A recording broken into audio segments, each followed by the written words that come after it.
ఏపీలో TDP, BJP, Janasena కూటమి అధికారం పైన భారీ అంచనాలతో ఉన్నాయి. సీఎం జగన్ తిరిగి తనకు అధికారం ఖాయమనే నమ్మకంతో కనిపిస్తున్నారు. 3 పార్టీల పొత్తు ఖాయమైన తర్వాత మార్చిలో ప్రధాని మోదీ చిలకలూరిపేట ప్రచార సభలో పాల్గొన్నారు.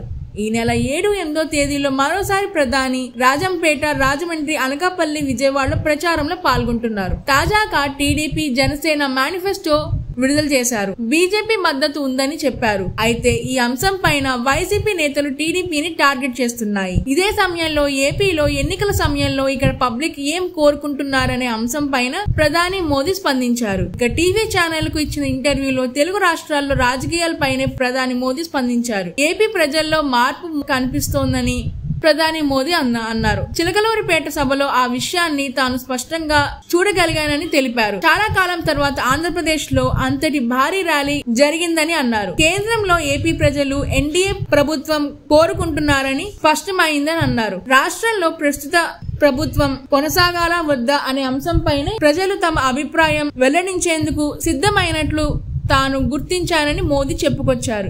ఏపీలో టీడీపీ, జనసేనతో అక్కడ ప్రాంతీయ ఆకాంక్షలు నెరవేర్చేందుకే కలిశామని మోదీ స్పష్టం చేశారు. Please subscribe Pragna media. Please like, share, subscribe to Pragna Media. Pragna Media, please do like, share and subscribe. Please subscribe to Pragna Media. Please like, share and comment if you like the video. Pragna Media.